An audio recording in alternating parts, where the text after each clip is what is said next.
Hello, everyone. I'm here to talk today about a few things.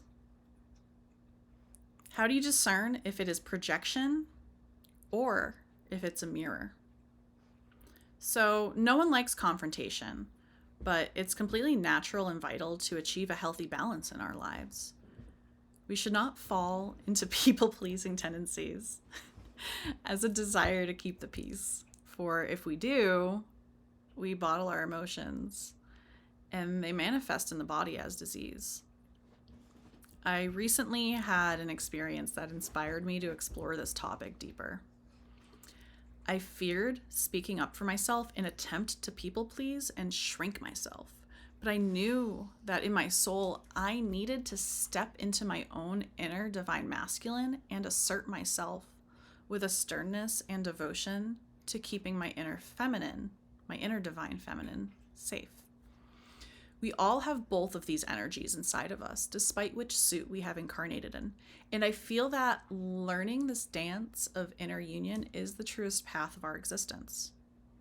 The pendulum often swings too hard in one direction or the other, and it can feel unnatural to try to stop the momentum and let it hang in the grounded weight of the center point. It doesn't feel natural to disrupt this back and forth. But it's the only way to truly come home to yourself in your energy and showing up for not only yourself, but for others and restoring balance to humanity. It's difficult work and it can be painful. It can be uncomfortable. It can feel lonely and dysregulating at times, but it's our responsibility. We have the ability to respond and make conscious choices on how we show up and grow from what happens to us. This is not to be construed as psychological advice. If you need help, please consult a professional. This is simply a spiritual take on this topic, and I hope it helps you find peace on your journey back home to self. So, if you're ready to learn how to use your discernment on this matter, let's dive into it. If you're on a spiritual journey, you've likely heard the phrase, "Everyone is your mirror." Now, while there is certainly some truth to this matter, it's important to recognize that sometimes it's not that simple. Often we feel triggered. We have tendencies to project outwards what we're not facing within ourselves. So, which is it? When we set boundaries, we know that a poor reaction is likely a projection of a deeper rooted insecurity. But if what we see in others is actually a reflection of what we're not seeing within ourselves, how can we discern the difference between projections and illumination of our shadow aspects? We need to identify the cause, right? So, to maintain healthy relationships, our boundaries and properly enforcing those boundaries is vital. Doing so and breaking patterns of people pleasing can often disrupt those who are conditioned to being yielded to. This is also dysregulating to your own nervous system. We often falsely learn safety within unsafety from repeat patterns of shrinking ourselves to keep the peace with others. So inherited patterns are huge here. Now, this can exacerbate even further if you happen to be a woman or another minority. Throughout history, there are patterns. And I'll speak here as a woman, so don't make it fit if it doesn't, okay? So there are patterns of us not using our voices to properly advocate for ourselves, our boundaries, and our needs to maintain healthy relationships.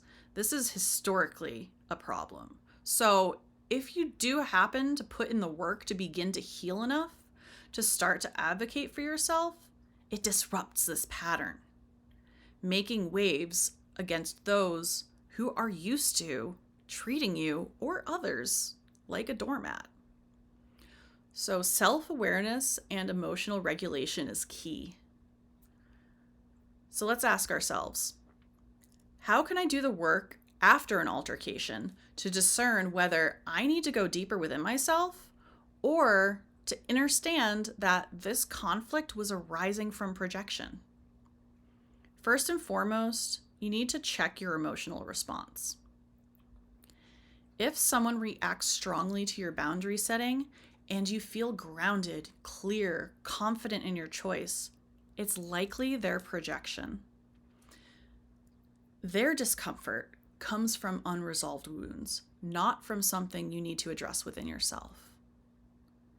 If their reaction unsettles something deep within you, resulting in feelings of guilt, shame, fear of being too much or not enough, there may be some mirroring happening of something that requires your attention. So next, what can you do? You got to look for patterns.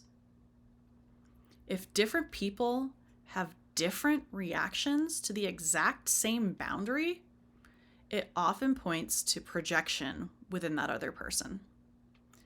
An easy way to tell is if some people respect your boundary while others don't. But if you find yourself in similar situations with similar responses, you may be being shown an opportunity to turn inwards and examine the triggers and the relationship of these triggers to yourself. So, what's next?